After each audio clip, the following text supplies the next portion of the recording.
Okay, sige, usap ulit tayo.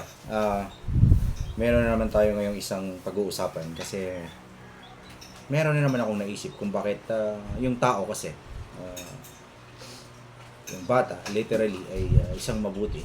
Ngunit paglipas ng panahon ay nagiging masama. So siguro magbibigay ako ng mga ilang mga dahilan at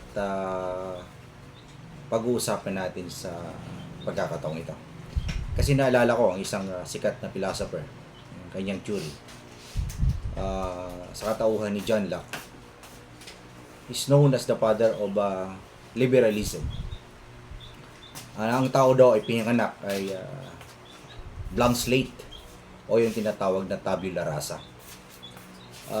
Ang kanyang knowledge or karunungan ay na-acquired lamang sa pamamagitan ng kanyang mga experience.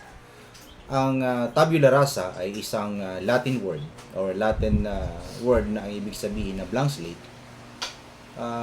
Yung utak daw kasi ng isang bata o ng isang tao ay mula sa kanyang pagkapanganak ay parang isang blank sheet of paper. So, sadya itong mabuti. Ngunit parang sa paglipas ng panahon, ito'y binago. Dala na rin siguro ng malupit na realidad ng mundo.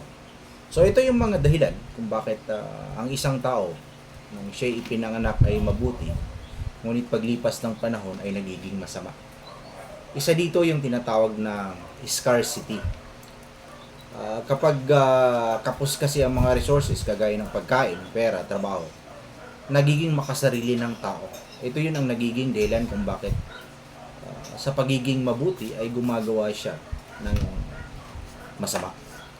Isa pa, yung pagiging katakawan na parang ang kagustuhan niyang makuha lahat or yung gusto niyang makuha lahat higit pa sa kanyang kailangan. Ilan pa ay yung kapangyarihan. So minsan kasi yung tao ay natutukso or yung kanyang kagustuhan na magkaroon ng kapangyarihan. Pero pagdating ng araw, ito naman ay nakakasira sa kanyang moralidad. So ilan pa ay yung kompetisyon. Simula kasi pagkabata, parang tinuruan na tayong maging lamang lagi or wag tayong magpapalamang sa ating kapwa. So isa yun sa mga dahilan kung bakit mula sa pagiging mabuti ay unti-unting nabago at nagiging masama ang isang tao. Ilan pa sa mga dahilan ay yung tinatawag or yung injustice. Kapag kasi ang gobyerno or ang batas ay parang hindi na patas, nawawala na ang tao ng tiwala. Kaya minsan, ginagawa na nila ay inilalagay na ang batas sa kanilang sarili. Ilan pa sa mga dahilan ay yung tinatawag na loneliness. Kapag nag-iisa ka, or minsan, nagbubunga ito ng galit sa mundo. Kasi parang iniisip mo ay wala ka ng karamay or kakampi. Ilan pa sa mga dahilan ay broken families. Ang kawalan ng gabay ng tahanan ay malaking epekto rin sa karakter ng isang tao. Ilan pa sa mga dahilan ay yung kawalan ng values education.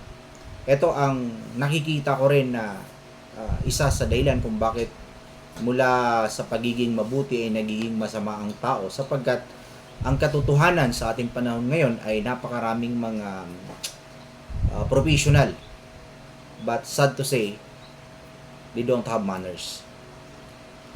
At isa pa ay yung mali ay ginagawang tama depende sa sitwasyon.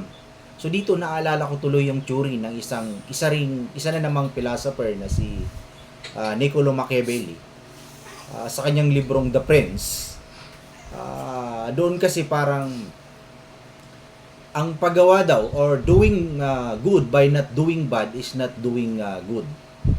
So parang depende kung anong motibo kung bakit mo gagawin ang isang bagay. Halimbawa, kaya ka nagnakaw dahil gusto mo lang maipagamot ang iyong nanay, kaya ka nagnakaw ng gamot. So parang hindi yun masama sapagkat ang motibo mo naman sa iyong pagnanakaw ay para lamang tulungan ang iyong nanay na may sakit. So, yun yung isa sa naalala ko dito sa sinasabing ito. At isa pa ay yung loss of community. Ito, totoo ito, lalo na sa mga taong nakatira sa mga urban areas. Sapagkat dito, yung loss of community kasi parang noon, yung magkakapitbahay ay magkakakilala. Pero ngayon, parang kanya-kanya na. So, nawala na talaga ng pagkakataong mag-usap or makilala man lang ang bawat isa. Pero, ito lang naman kasi ang aking masasabi. Sa lahat ng mga sinabi ko, although hindi lang ito, lagi nating tandaan na bilang tao, tayo ay may tinatawag na free will. Ang pagiging masama ay madalas produkto ng ating kapaligiran. So, yun lang. Thank you.